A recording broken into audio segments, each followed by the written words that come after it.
Alright, so the way I see it right now is that we have been building the structure. So until now it's been very mental process because, well, why do we do this, why do we do that? And this was a necessary process. So what you are feeling right now is what needs to occur right now, because before it could not occur because we were busy. What is the chorus, what is the verse?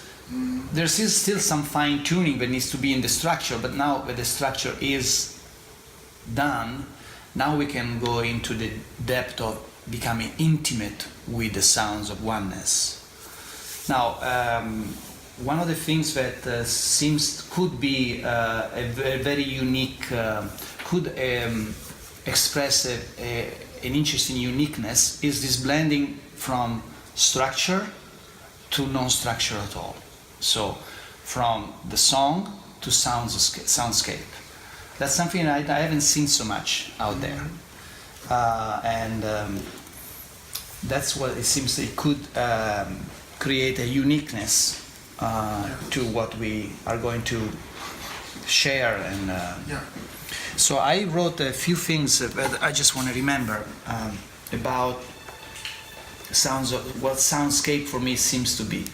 So we go from structures, melodies, chords, in different parts, verse, bridge. Then we go completely with no structure, structureless completely. There is no structure, there is only spontaneous sound. Mm-hmm.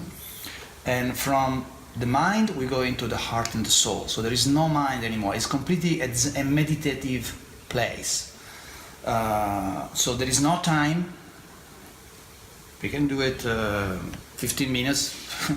5 seconds, it doesn't matter. We just there is also timing for a while. Mm-hmm. There is absolute spaciousness, meditative stillness into sound, and from that we establish a connection with earth. You talk about grounding, right? I can see you ground. That's the grounding, and also with our soul and our heart. So basically, it's like somewhat enter like a dreamy stage. And from that dreamy stage, we start to communicate. And there is no need to play a lot of notes. We just play the notes when we feel it. Otherwise, silence is okay. There might be just one note for a while, And then when that note inspires us some sounds, then we play. And then if we don't feel inspiration, we don't. There is not an expectation. Mm-hmm.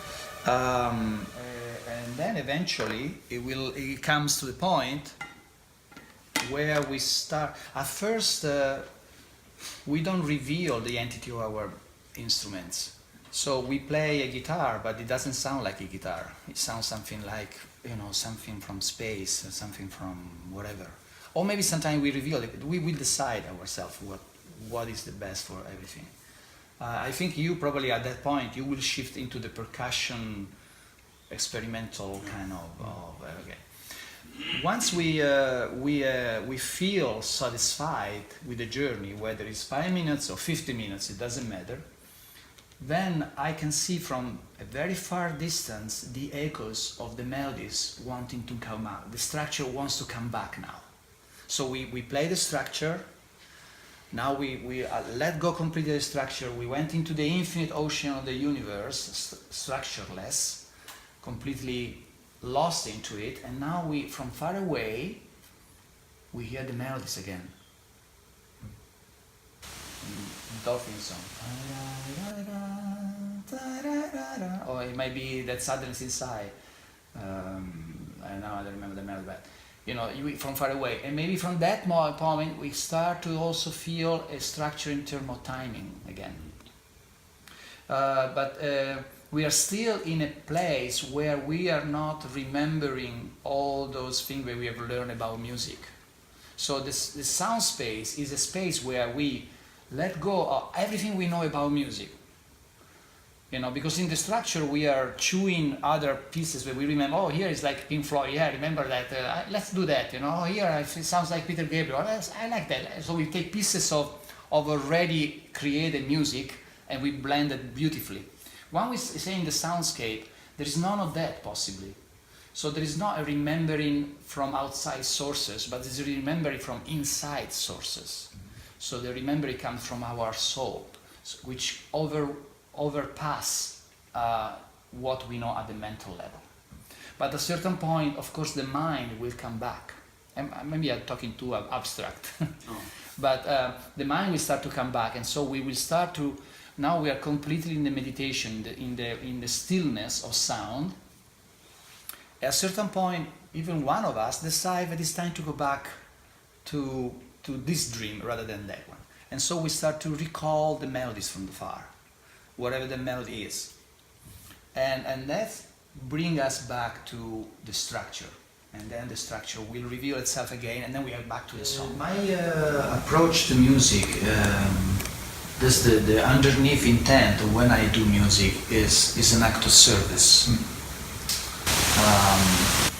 My intent, if I have people that comes to listen, my heart wants to, through the music, to remind them how beautiful they are, how amazing loving is this experience. It's so harsh out there, and so my intent is when they come to us, they feel the oneness. They feel, they get an opportunity to remember that no matter how harsh that is, love is always the interconnective fluidity of our experience. And I want to go deeper into the emotions. Mm-hmm. So it might be sadness, it might be passion, it might be tender love, it might be fiery moments. But I don't want to slap them. I want to always provide a playground so that they can become vulnerable, they can feel the unity feel that music and sound can create. Mm-hmm. So that's underneath, whether we play structure or landscape or soundscape, that is what my personal object is. Mm-hmm. It's not about me. So it's not about me getting gratified by the notes that I play. Yeah. It's about me, I feel this. You know? Yeah, it's a gift, but it's an offering. Yeah, so that's my personal. I'm not saying that it has to be yours, but I'm sharing what is my intent when I do Sounds of Oneness. But it's nice to play also with the intents of the story or what you want to bring and share. Yeah, I think that's the first thing before our techniques or what we are doing, you know? Yeah. So then you already have the energy. And to me, playing music is my church, so to speak. Yeah, of course. So that's, and I think if I succeed in playing intuitively, the way you described, that means that I'm 100% there, without any ego stuff prevailing. And then all the things I share are good. Yeah.